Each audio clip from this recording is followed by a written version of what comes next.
Cherubim, Mysteries of Angelic Hierarchy and Wisdom. Who are the cherubim in the Bible?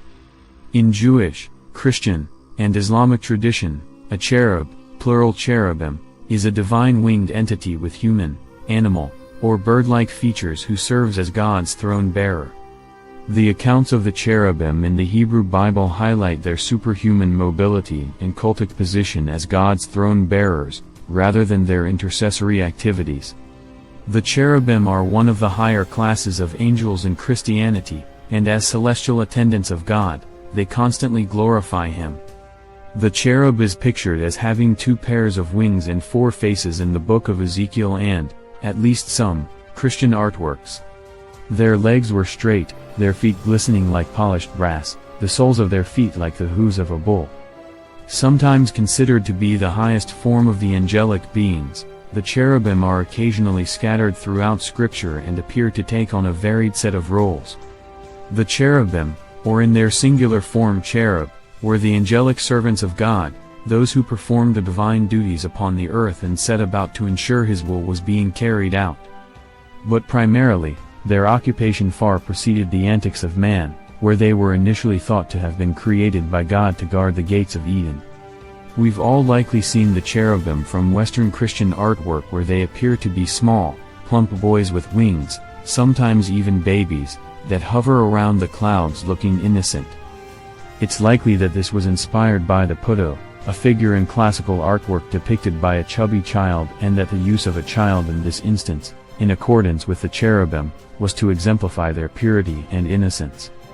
The putter would also become closely associated with that of the Roman and Greek god Cupid or Eros, and so, it is not uncommon for the cherubim to be confused with these mythological deities. But this stout and chunky form of the cherub would not be its only representation, for we would come across as far more intimidating in the descriptions from the Hebraic prophet Ezekiel. What the cherubim looks like. In the Bible, Ezekiel is seen to have noticed the cherubim transporting the throne of God across the Kebar River in Ezekiel 1:5-11 titled Ezekiel's Inaugural Vision, where the beings are described as having the likeness of man but with the addition of 4 heads, that of a man, a lion, an ox, and an eagle. We are told, "I looked, and I saw a windstorm coming out of the north, an immense cloud with flashing lightning and surrounded by brilliant light. The center of the fire looked like glowing metal, and in the fire was what looked like 4 living creatures. In appearance their form was human, but each of them had 4 faces and 4 wings. Their legs were straight, their feet were like those of a calf and gleamed like burnished bronze. Under their wings on their 4 sides, they had human hands. All 4 of them had faces and wings, and the wings of one touched the wings of another. Each one went straight ahead, they did not turn as they moved."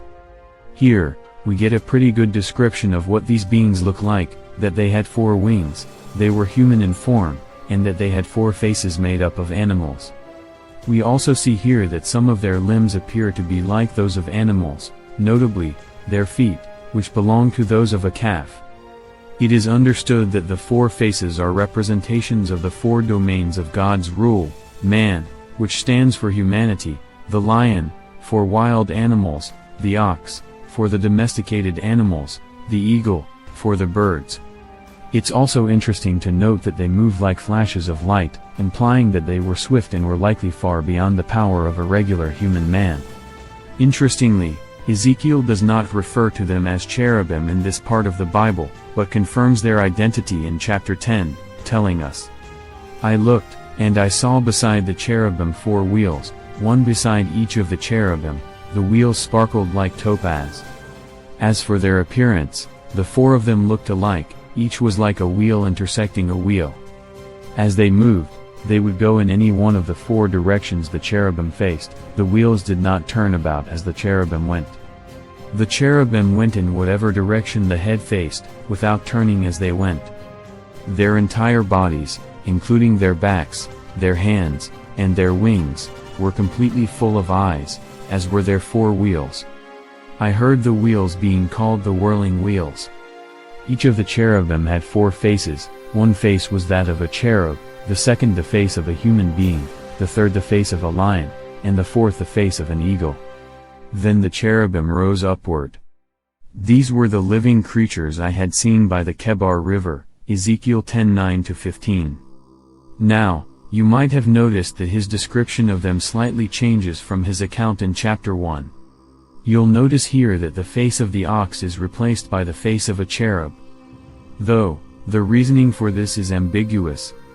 There is also an implication here that the cherub face looks strikingly different from that of the human face. Though, Ezekiel does not go on to explain what these differences were. Furthermore, another difference that's quite profound in this chapter is that the entire cherub is covered with eyes and is either centered within or around a set of whirling wheels, that which is also covered with eyes. The wheels themselves are quite an interesting feature, for they are otherwise referred to as the Ophanim in Hebraic and are sometimes thought to be the wheels of a chariot used by God. East Orthodox Art Piece, Tetramorph Meteora.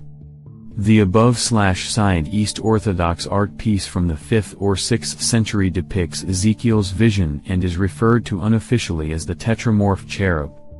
In this mosaic and other pieces of Christian art, the Tetramorph shows us a being with wings and the four animals as described in Ezekiel 1:4-8. It is also believed that each of these four components represents the four evangelists, with Matthew being the man, Mark being the lion, Luke being the ox, and John the eagle. The mosaic is also thought to be an amalgamation of the seraphim that Isaiah sees in Isaiah's commission, or the six-winged creatures found in Revelations, where John sees what might have been another set of cherubim in chapter 4. Often in Christian mythos, the cherubim are thought to be second to the seraphim in the angelic hierarchy, and whilst details can differ between the two classes depending on the source, the key distinction between them appears to be their closeness to God and their form, with the seraphim appearing with up to 6 wings. Yet again, even these details can be altered depending on the author, where one can expect to find even the mechanics of their wings to be a point of contention. Whilst Ezekiel's account of the cherubim appears to be one of the most vivid, we are still left in the dark as to who the cherubim are and what exactly their role is, other than to serve God. The roles of the cherubim, the gates of Eden. Whilst Ezekiel's account of the cherubim appears to be one of the most vivid, we are still left in the dark as to who the cherubim are and what exactly their role is, other than to serve God. We see them carrying his throne across the Kebar River, and we see their presence amongst the whirling wheels in Ezekiel's vision. But beyond this, Ezekiel does not tell us what purpose they serve in the grander scheme of things. Some ideas propose that the cherubim are merely just another set of angels or celestial beings, like the seraphim, or that they are physical representations of God's judgment. This likely stems from the account in Genesis 3, after God has banished Adam from the garden. We are told, "So, the Lord God banished him from the Garden of Eden, to work the ground from which he had been taken. After he drove the man out, he placed on the east side of the Garden of Eden cherubim and the flaming sword flashing back and forth to guard the way to the tree of life." Here, the role of the cherubim is to primarily guard the gates of Eden and to prevent man from getting back in. After Adam had taken the fruit from the tree of knowledge of good and evil, his natural progression would have been to take the fruit from the tree of life and to gain immortality.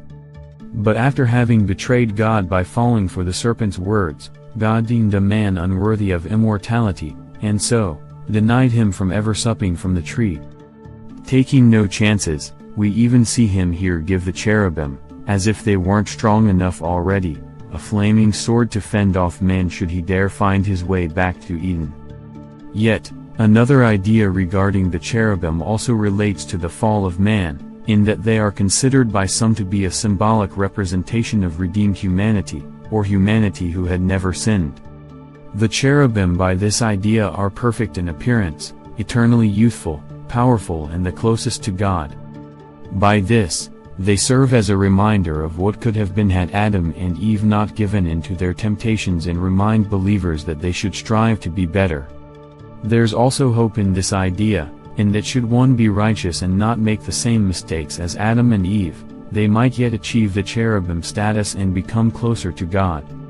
There is also an idea that the cherubim are a symbol of God's mercy, as in Exodus 25, we see God make a covenant with the children of Israel, as he sets out instructions for the construction of the ark, that which was a golden chest which contained the tablets of the covenant. He tells them, "Make an atonement cover of pure gold, 2.5 cubits long and 1.5 cubits wide. And make 2 cherubim out of hammered gold at the ends of the cover. Make 1 cherub on one end and the second cherub on the other, make the cherubim of one piece with the cover, at the 2 ends. The cherubim are to have their wings spread upward, overshadowing the cover with them. The cherubim are to face each other, looking toward the cover. Place the cover on top of the ark and put in the ark the tablets of the covenant law that I will give you. There, above the cover between the 2 cherubim that are over the ark of the covenant law, I will meet with you and give you all my commands for the Israelites." As you can see, God's instructions state that 2 cherubs are to be fashioned out of gold and placed on the cover of the ark. This is otherwise referred to as the mercy seat, a term which has Hebraic meaning to cover, appease, cleanse, or make atonement for.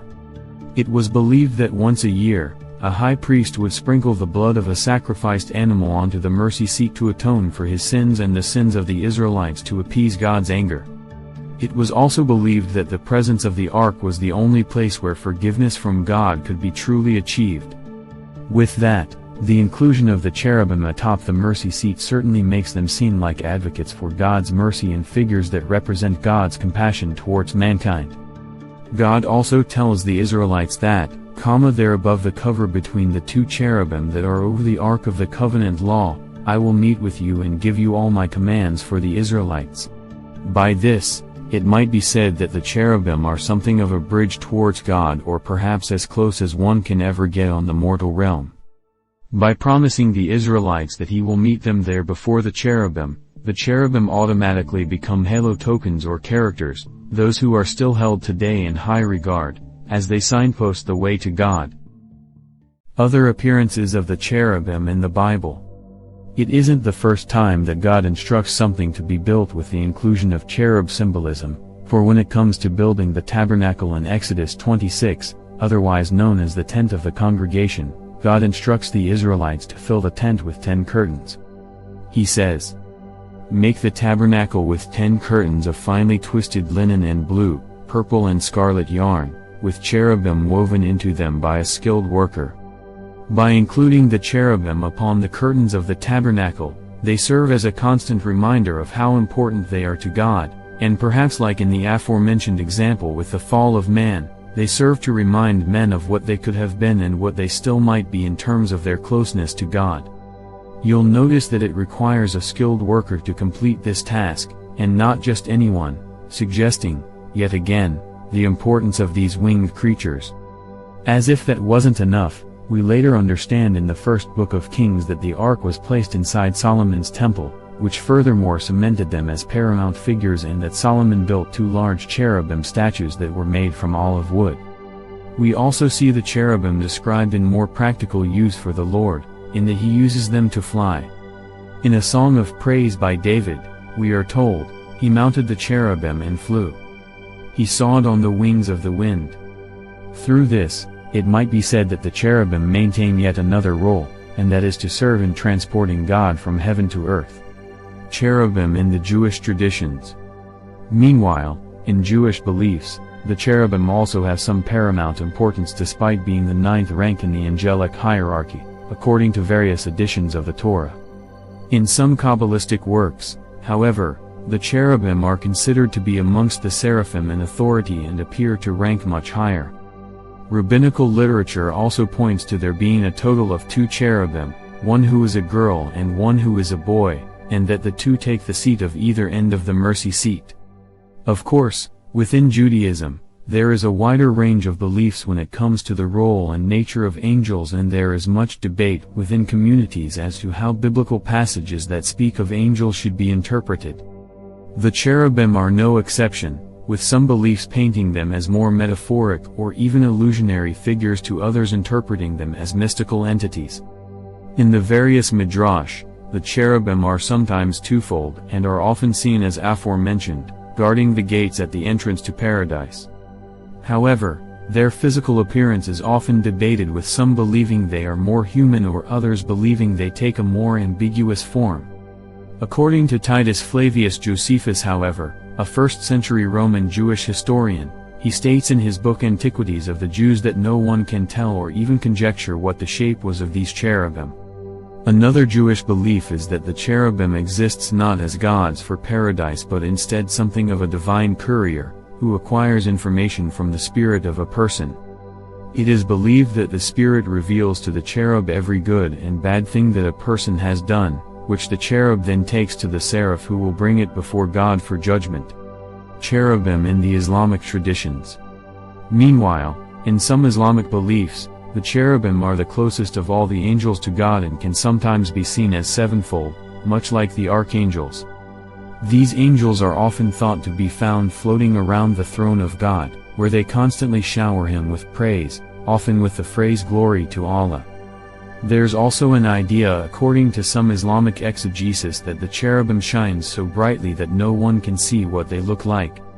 In conclusion, with these, it's evident then that the cherubim are unanimous amongst all three of the major faiths, and whilst there are some differences, they all appear to subscribe to the same idea, that they are very close to God, that they are exemplary figures, and that they are by far superior, perhaps, far beyond our comprehension.